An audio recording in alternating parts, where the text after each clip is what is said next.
Good afternoon, everybody. This is David Friedman with my co-host Dave Burkus on TCA Crossroads, where entrepreneurs and investors connect. How are you, Dave? I'm doing great, David. Good day to you. And today is your day to shine with a presentation, and I am looking forward to it. And I think I'd like to go right directly into it because you've got a lot to say. Well, I always have a lot to say, but I think this will actually be useful information to Oh, you people. have a lot of useful to say. Well, people, listen up. Oh, this, thank you. Good way to this is start the different. year. But this is an interesting presentation. Every year for TCA, I provide what I believe are some of the great new technologies in both new innovations in technology as well as innovations in healthcare that we can look forward to and potentially invest in over this coming year that will sustain and give us a good return, 3, 4, 5, 6, 7 years down the road. So it's very forward looking. So I did this last year, and the big areas that from what I remember, were AI, quantum computing, sustainability, precision medicine, and it was very interesting to see so much innovation in medicine and molecules, diagnostics. And it's interesting today when I look back, I just step back right now and look at the entire presentation.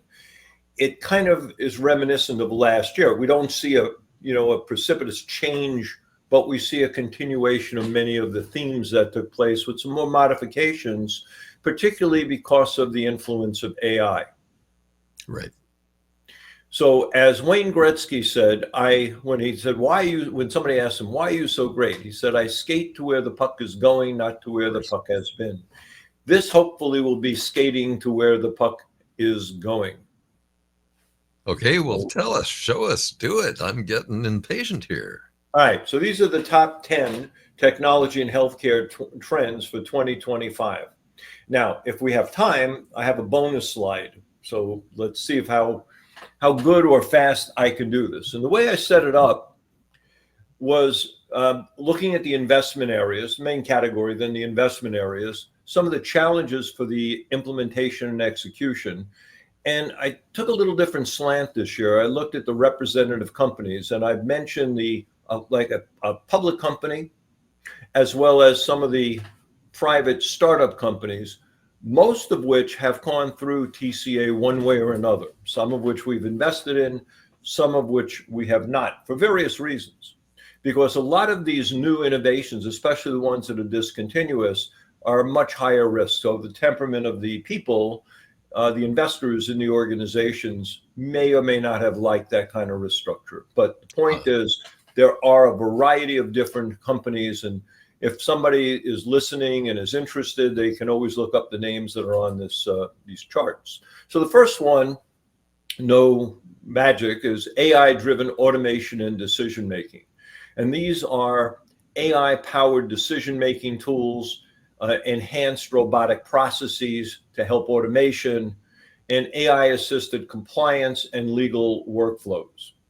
The challenges in all this is the regulation on AI, ethics in AI, any biases in putting together the AI, the way you design it in decision making, and then of course the final one is adoption speed. You just think about the adoption cycle, that S curve. We have the early adopters, we have the innovators, early adopters, the majority, the late majority, and the laggards. So we don't really know the adoption speed, but the market size is fairly substantial, about $244 billion, and a growth rate of nearly 30%. The representative companies in this group include Palantir, public company. I used to know them when I was back up in the Valley doing cybersecurity stuff. Clerky, which is debt management, and one that we just saw at the Small Business Development Center and at TCA called IntelliGauge, and that's integrated business intelligence. So it's like a Swiss Army knife for all these various pieces that are running the business. Want to comment, critique it? Well, I would add Transcepta, which has evolved into an AI company that handles everything about accounts payable for large and small companies. Okay. And TCA company of 11 years and doing very, very well. Did they pivot, or is that their just continuation of their business? Continuation of the business, getting rid of manual handling in their side, automating their side as well as automating their customers. They're a user, not a provider. No, they are a provider of these Yeah. services to the users. Cool. For All example, right. the University of California. Perfect. Okay, so we have the AI-driven automation and decision-making. I'm sure other people can come up with additional companies that they know of or are involved in. The second one, which I think is pretty cool, is AI augmented robotics and autonomous systems. Yes. And the investment areas here is the automated warehouse and factory robots, assisted robotic surgery. You can obviously think about intuitive surgical. You have exoskeletons for rehabilitation. You have humanoid robots for elder care and hospitality. Also probably for companionship. You know, instead of a little dog, you have a robot that you can actually talk to. The challenges, of course, in this one is high capital cost, safety concerns, and then the job displacement. But job displacement is going to take place anyway. It's just that we have to now retrain people. That's a different issue, but a side issue.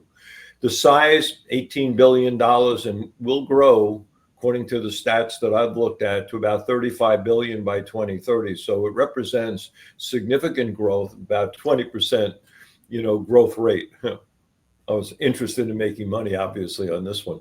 Representative companies include Intuitive Surgical, and one TCA in Orange County saw a little while ago called CH Cook. There are cooking robots for Chinese food. So, we think about Chinese food being, in a sense, mass customized based upon 30 different characteristics or foods. You push a button, you tell them you want Kung Pao, it mixes it in the right proportion and delivers a hot food in the bowl, which is kind of cool. So, David, a couple of comments. Number one, Amazon, 33% of its employees are robots, 750,000 robots.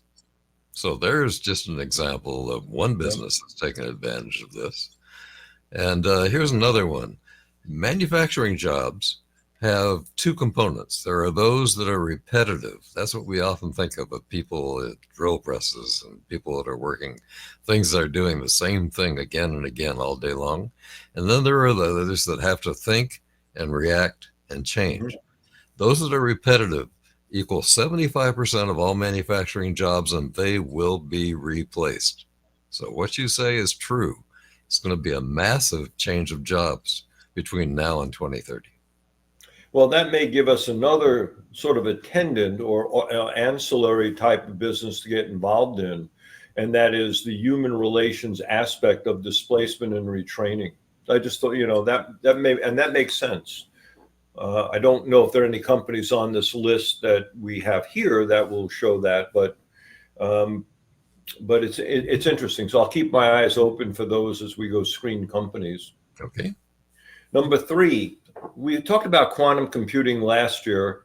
We talked about drug discovery, and I've invested in a few companies like Revolutionize and Nuvox and other ones for repurposing drugs with different delivery systems. Talked about material science, and the effect of AI and quantum computer both will improve the speed at which drugs are discovered and new materials are discovered.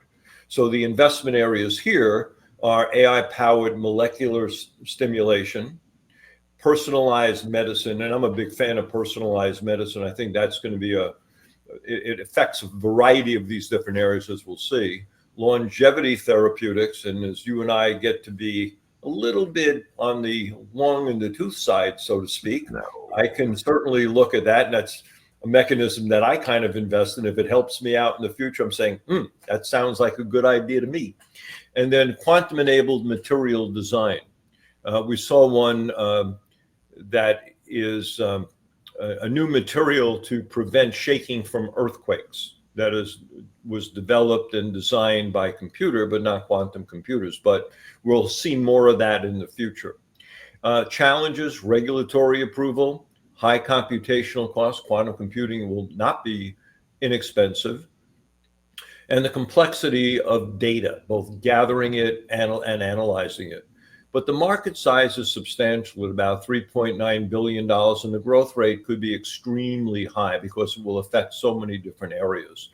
A representative company is NVIDIA because they make the chips, and you may have heard at the CES, there was a question that their chairman raised whether or not quantum computing is real. I think it's real given what I've seen in the market, but smaller companies are participating as well. There's a company called Alpha Bio, and they have proprietary data for drug discovery and clinical trials. So, David, the only comment I would have on this is it turns out that NVIDIA and a lot of the other companies have had such an overwhelming demand for AI that quantum computing chips have gone a little into the background. And you mentioned the Intel chairman and his comments. It is real. I think we're going to be pushing back quantum computing by a couple of years because of this massive AI demand. Enough of that. Let's go on. All right, we'll go to number 4. Spatial computing, extended reality, future of human-machine interaction. I mean, this is kind of cool because we have seen on TV some of the unique ways you can do spatial relationships in an operating room through goggles. We're seeing Google Glass, but the investment areas are for XR, extended reality in healthcare, surgical simulation, mental health therapy, enterprise, augmented reality, remote collaboration, training. Let's say I'm trying to, figure out how to use a new Kubota tractor. I can actually get in and simulate that, through enterprise AR, and industrial digital twins. So you can make changes on things. And industrial digital twins also has a correlate in the medical area where you can actually design and simulate a medical twin so you can perform drug discovery on them too. The challenges, hardware adoption. Is it going to be clunky hardware? Is it going to be more svelte, so you don't look like you're in a diving bell? Privacy issues in AR and VR, limited developer ecosystem. So this is going to take a little while. There may be some early successes, but longer term, I think this is going to be very interesting because now you'll be able to do things in space that you can translate quickly to people, places, things, and factories. Representative companies in this market segment of about 300 billion, which is growing at about 35%, will continue to do so, include Microsoft, a company called Luma AI, which takes photos and videos and makes them into 3D experiences. So I can, like my daughter just got married, so she has a lot of photos, she also has videos, but now I can actually take the photos and the videos and do what I want to do and make it to my background and my music. It's kind of fun to do. And one that was interesting that we saw the other day at TCA called Metasoul. Metasoul, it uses emotional software to interact with robots. So the robot actually understands what you feel, what you sense. So it judges how you come across and reacts accordingly, which is really cool. Think of all the movies that say this is coming. And if that's true, it is. Keep going, David. All right. I'm thinking of Matrix, actually. One area that is very important to me is next-gen cybersecurity. And it's important in a variety of ways. Number one, I worked in cybersecurity. Number two, with all the computing power out there and the bad actors trying to get into your data, this is becoming more important over a period of time. The investment areas include AI threat detection, decentralized identity verification. Most people don't understand zero trust security, but you have to treat every aspect of interaction as a potential way that the bad actors can get in. So each device has to be really considered as zero trust. So you need processes and software and compliance software to do that. And then there's what they call quantum safe cybersecurity. That's maybe looking at zero-day threats and things that are not coming up as a signature basis like you would normally see with a virus protection. The market size significant at 250 billion, growing at 12.5%. And the reason why it's not as growing as fast as the others, I think, is because we have been dealing with cybersecurity for a variety of years, and cybersecurity is a fairly large business as it is, as you see by the number. The representative companies are CrowdStrike, Fortinet would be another one. We've seen the following three at TCA. One is called Orna, and that's cyber incident reporting. iPrivacy, which does encryption at the kernel level in your computer, and RiskQ, which is AI-driven cyber risk analysis that enables me as a CISO, the cybersecurity officer, to understand where my risks are and prepare contingency plans to make sure I minimize my risk. Any thoughts? Happy to see this. Let's continue as we have a long show today. Alrighty. Energy transition, AI and next-gen batteries. I know a lot of our listeners have electric cars. I have one. You don't want your batteries to explode. That's one area, but we're also seeing the improvements in providing electric charging stations in residential communities, in multi-tenant structures. So you don't necessarily need one per structure, but the areas that are investable include solid state batteries. We're seeing an improvement in the watt hours, relative to size. We're seeing longevity in those solid state batteries. New batteries, sodium ion batteries. We've seen AI-driven energy forecasting, decentralized energy grids.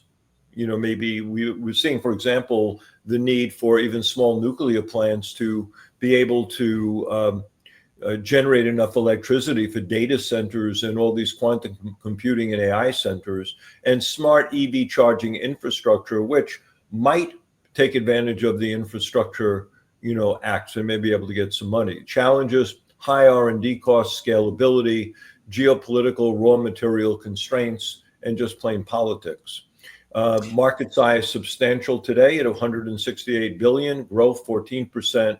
And the representative companies, as you might expect, Tesla for a variety of reasons, both cars as well as the solar panels, Volectra, magnet-free motors, we saw them at TCA, Q-Merit, smart residential charging system, so you don't have to have a one-to-one relationship for high hardware costs in residential multi-tenant complexes, and Sakona Battery Technologies, which is improvement in battery storage. Thoughts on this one? Yeah, you said nuclear, and I'm happy that you did. Most people ignore that, and I think that's going to be the giant one coming up. And we're also in the middle of some other great kinds of energy. Solar panels are going to become much more efficient. That will help a lot. And we are looking at a generation of new kinds too. So good, glad to see this. Yeah, this will be interesting and exciting, and this will be more nearer term than certainly nearer term than quantum computing. Yes. So number 7, an area that I'm very interested in is AI in healthcare, diagnostic and personalized medicine. We'll see AI-powered diagnostics, digital twin modeling. I mentioned that before, digital twin in factories or industrial settings, wearable biosensors, AI in radiology, which I think is very near term and has been useful, and at-home lab testing. The challenges here, like in all AI, you have HIPAA, you have data security, you have FDA approvals, you have integration into existing health systems. And the other one is acceptance by doctors and hospitals, because this is a major change in the way their systems are put together and the way they may operate or interface with their customers. The market is not as large right now. It's at $45 billion. The growth, though, is 45%. This is an area that I think is very fertile ground. It's an area I particularly am interested in investing. We see representative companies as Teladoc. I put Apple in here because, Apple Watch is so well known and they've had some issues regulatory wise with some of the sensors that they put into the watch. We've seen a company called AuraQ, which is AI-based dental analysis and care. How many times have you gone to the dentist and the dentist says, well, you need A, B, C, and D, and it's only $25,000. Well, what if I had an AI-based system that actually said you only need F, which is basically a small filling on that left molar that you have. Chart lens, which is patient history integration and analysis, so you can take that with you to wherever you go. In medics, we've seen this at TCA, 5-minute EKG. We've also seen it in other kind of devices like Cardia, which went from a 2-lead to a 6-lead. Now it's a 12-lead EKG system, connected via Wi-Fi and software. And one we saw a couple of weeks ago called Pulsely, spelt it wrong, but Pulsely, and that's fluid retention and the relationship for congestive heart failure. Any thoughts on this one? Can I put in a pitch for a company that I brought here from Korea and Sure. manage? It is an AI-driven neuroscience company. It has a helmet and AI software that's for early detection of Alzheimer's and dementia and Parkinson's and ADHD for kids and injuries on the field, all in 10 minutes, including an AI report. It's an amazing advance, as all of these that you mentioned are. So let's watch for this. Yeah, so that's interesting because we've also seen it on the other side, not only for prevention or, just a discovery of a problem. There's a science called neuromodulation that we've seen several companies in this area that put a helmet on, and they neuromodulate different parts of the brain or your hypothalamus or your ears. And so we're seeing a convergence, in a sense, between AI, molecular diagnostic, discovery, as well as treatment. I think this is a phenomenally exciting area to me. Let me add that our system has 19 electrodes in that helmet to do just that, photobiomodulation, and also other things as well, because there are more less scientific things that the helmet does. The problem is the FDA has never approved any of this PBM. So we can do it. At this point, the FDA needs clinical trials, and nobody has stepped up to do it yet. There's challenges. Yeah, well, that's one of the challenges. It's the acceptance and the FDA approvals. But, well, we'll go on to number 8. Yep. This is biomanufacturing and sustainable food tech. We've seen this last year, especially in the food tech area. The investing areas are in cellular agriculture, like cultivated meat and dairy products. I mean, go to the grocery store, everything. I'm seeing more biomanufactured food. Yes. I'm seeing it in dog food as well, by the way. I think, I forgot the name of the company, like Farmer Fresh or something. Blue. We're seeing precision fermentation for food and pharma, bio-based plastics, AI-driven enzyme engineering. I can throw in a variety of other different areas. The challenge is production cost, consumer acceptance. I still like plain old meat. A good Angus steak would be really good to me. It sounds really good right now. Regulatory approvals, market though is very large. Everyone's dependent upon eating and doing well and having that food being good food for you. Growth is 12%. Representative companies, we all know about Beyond Meat, from several years ago. There's a new company called Robotica, automation for food prep, ag tools, which TCA invested in a while back. I call it the Bloomberg for farmers, growers, and groceries. It has a variety of information that you can put together and help you improve your crop, as well as improve your ability to get the highest price for your crop. Grip, which is a new company that we're looking at, improving ag operations. It's like an all-in-one tool, like an ag ERP. Lithic Industries, which we just saw a couple of weeks ago, and that's repurposing waste plastic into brick that has more than the strength of the existing brick. Thoughts on biomanufacturing and food tech? Absolutely. Let me add that this has gotten right to the consumer. So what you say has gotten forefront. One of my companies has a box that can be put in any corporate office that will make a burrito to your taste. And it'll do it with fresh elements, creating the burrito, heating the burrito, and handing it to you. So these automations, this is robotics plus biomanufacturing plus sustainable food tech all in one, but at the consumer level. So yeah, it's a big one. Bring back horn and hard automats from my early days in New York. Yeah. That's all I can say. We talked about the problem of displacement, but the issue is going to be, how do I create AI knowledge workers? Because it's going to create a new category. It's like the research librarian, but these are smart workers that use AI, that use custom GPTs to be able to do their job better. It builds a higher caliber of worker. So this is the next generation of work. It's a natural evolution. So we're looking at AI generated content and marketing, AI legal assistance, AI driven hiring and HR automation, AI powered customer service. The challenges, ethical concerns over the AI bias. We've heard that one before. Intellectual property risks and workforce adoption. The market size, very large, 267 billion with a substantially high growth. The representative companies include companies like Upwork.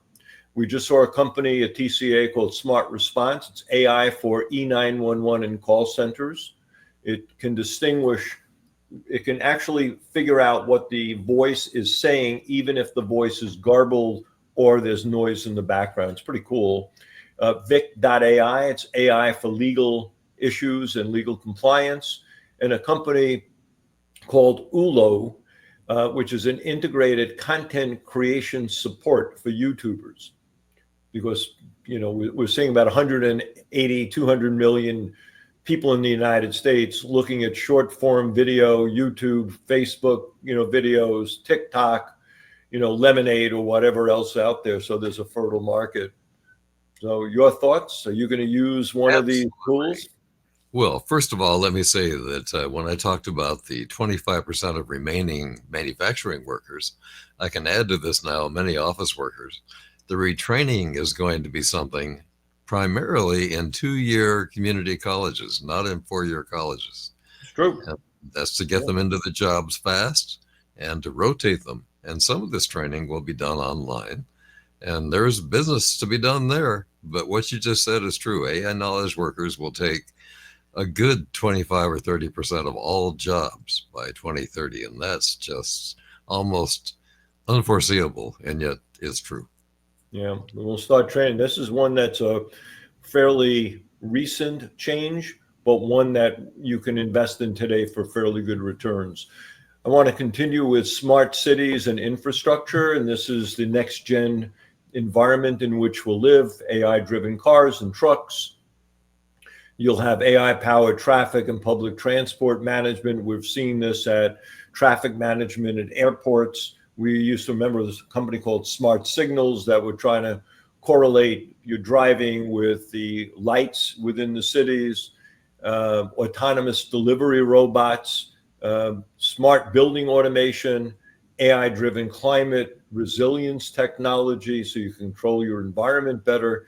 Challenges here, like everywhere else, privacy concern, basic infrastructure costs, although I think the Infrastructure Act can support some of this and should. Regulatory roadblocks, and of course, politics. Everything comes down to that within the city structures. Market size, huge, $820 billion, growth substantial at 15%. Cisco is very heavily involved as a public company in this. We've also seen startups like BuildQ, which is infrastructure financing, a company called Proteus Homes, which does residential construction with pre-builts. And this could be a really good type of a company to invest in, particularly if we're trying to correct the homeless problem. And the company you call Smart Signals is really Connected Signals. It failed because it required far too much connection to the city's infrastructure, and it only had a few cities that could get. And that is our challenge, is we have to get these different cities, these different systems to talk to each other. And so it'll be a while before these kinds of things happen. This will be a little slower than some of the other things, but Well, absolutely important. I have one more quick bonus slide if you let me do it. Oh boy, I will. Go right Well, ahead. this is a good one. This is an easy one. So these are miscellaneous trends that I see today that are absolutely today. This is not quantum computing. It's not off in the future in 5, 6, 7 years. This is today that you can invest in. And this is like a shorthanded goal opportunity. Okay. Wearables, connecting apps for work, health, and better life. Company called Laminar we saw the other day at TCA in Orange County. It's a small little device goes on your wrist that monitors blood pressure on a continual basis, which is Hmm. important to a lot of people. Number two, satellite communication, especially in rural areas, third world countries. Remember Elon Musk when we had some of the problems with um, the not tornadoes, the hurricanes, brought in and allowed the satellite communication, these LEO satellites. Well, you're going to see more of that, and the goal is to have everybody connected to the internet. We're going to see that expand into third world countries, more of the rural areas. We just saw a company called Otava. They developed 6th-generation chips and specialized filters. Can be used in defense, can be used in a variety of other applications. Finally, I throw this as the last point, and then we can maybe just talk for a few seconds. What I call generative, adaptive, or casual or causal, GPT. Continually rapid growth in this area, specialized GPTs for law, for medicine, for agriculture. And that's where I think the key is. So you'll have a platform, but then people will take that platform, add their own uniqueness to the LLM, and that will be their special sauce. And then we're seeing a lot of, and we've seen this, but it's going to magnify over time, no code or low code software applications. For example, there's a company called AutoGPT, and it basically is open source AI agent, so you can talk to it and it develops the code. And I think that's pretty exciting. So everyone becomes a software developer in a sense and can solve a problem. So that's the 10 plus the 11, the bonus So for where I comments think really things are going. fast, if I can. First of all, I'm wearing the ring, and the ring has become something near YouTube. Me Yeah, too. Yeah. to measure everything from blood pressure to sleep and all the other things that your watch also measures, but you Yep. don't have to wear the watch to get it. And there are just so many things coming to market right now. CES show, which will have long since been completed by the time people see this. If you've been reading about the things coming out now at CES, it is worth seeing and spending time. And I know the newspapers and some of the blogs are spending their time doing this. I went to CES for 16 years straight. I have not for the last couple of years. I'm going to start doing it again, I think, as a press analyst. And when you see some of this stuff, it is 5 years before it gets to market many times. Yeah. And that's good because it tells us well in advance. You talked about Wayne Gretzky. It's the ultimate consumer Wayne Gretzky. And this year's Consumer Reports or CES show had a small section for AI. That was a surprise. But most everybody said AI driven something in their booths. But specifically for AI, it'll grow. It'll be a fifth of the show next year. So Right. stay tuned. What you just heard from David is true to the nth degree, but only at the beginning. And if you remember what Charles H. Dewey said in 1899, the Commissioner of Patents, quote, everything that can be invented has been invented. Let us leave our show with that thought. We ain't nowhere, folks. I totally agree with you. To everybody out there, hope this was enjoyable. Hope this provoked some thought. And we'll see you next time.